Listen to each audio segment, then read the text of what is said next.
Recording start in 5, 4, 3, 2, 1. Start.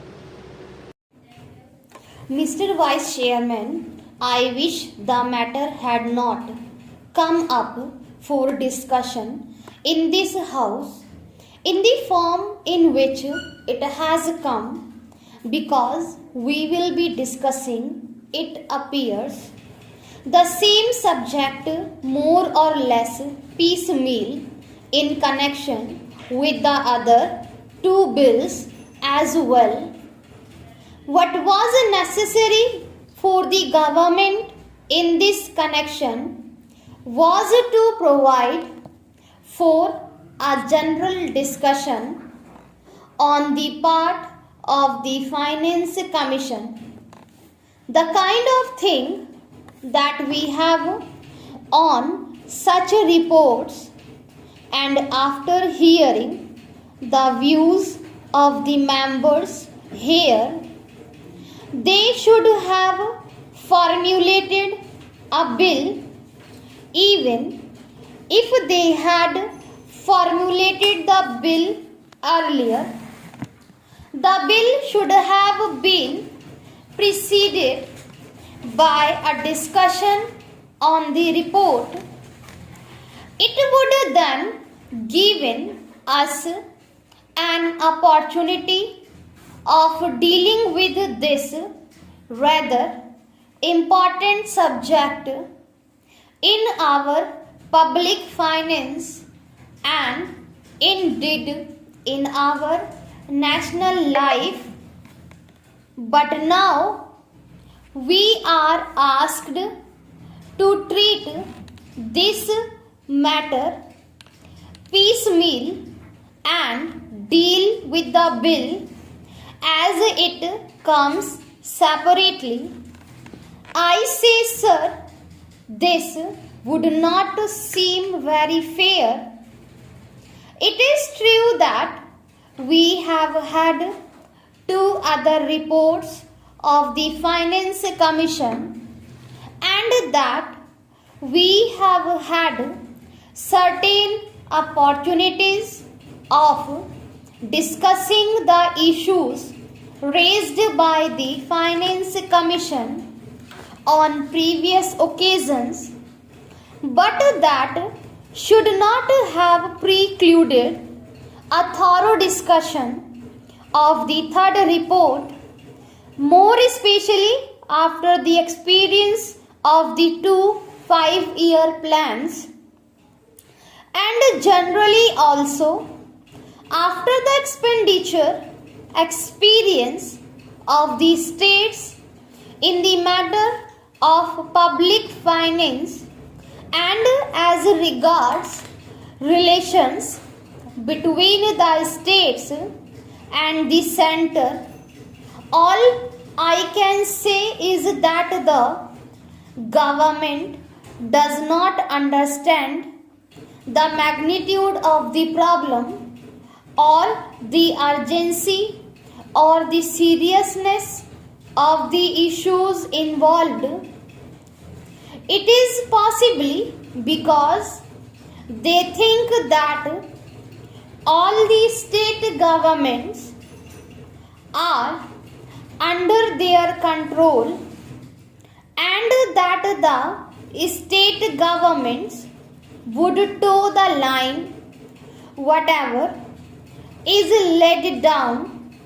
From here, suppose, sir, today a number of states had been outside the control of the same party which controls the central government, problems would have become acute because conflict between the state governments controlled by certain other parties and those controlled by the Congress party, which controls the central government, would have arisen sharply, calling for a thorough discussion and mutual consultation in a different way. Once they can get past whatever they like, and also once it is passed, the states will more or less accept without any protest the dispensation of the center. Now that the bill is before us, we have to speak on this subject rather on the general themes, yet I would like to make certain general observations in this connection, because the basis of the bill is the report of the Third Finance Commission. This is a long-standing issue facing the public finance of the country.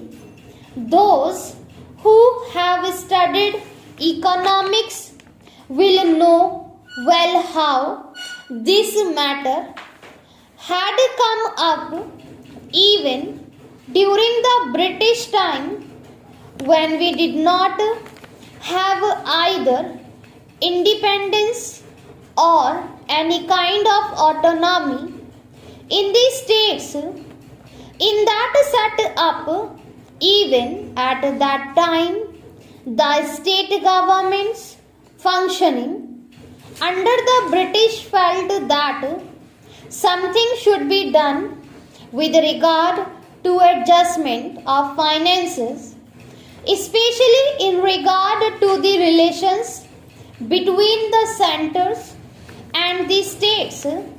There had been a long-standing controversy as to how the taxes, especially the income tax, should be divided between the center and the states.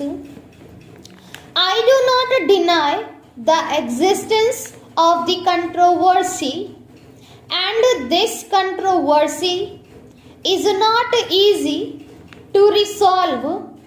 I entirely agree, but I should have thought that the Third Finance Commission should have tried to face the problems before it, not more or less in a routine manner, but in the context of the new things, not only they are today, but as they are going to shape in the coming future. We have got what is called a quasi-federal constitution. I do not say federal constitution, although the spirit is there, but a quasi-federal constitution, because most of the powers, many of the powers should remain with the states are now in the hands of the central government. Therefore, in that way, it is more unitary in character than federal. At the same time, structurally speaking, we have got the state assemblies, legislatures, state bodies, and so on. They function more or less in the same way, but if you go a little deeper into the affairs, it would immediately lead you to think that the states do not have any substantial real power, especially in the matter of finance.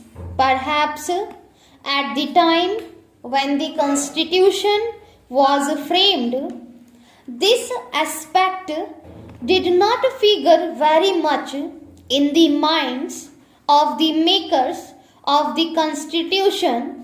We had just become free, and the concept of welding India into a solid nation was uppermost in the minds of those people who framed the constitution and all others as well. In that background, it was quite understandable that it should be the dominant thought as to how to put the different segments of our country into a whole, namely the Indian Union.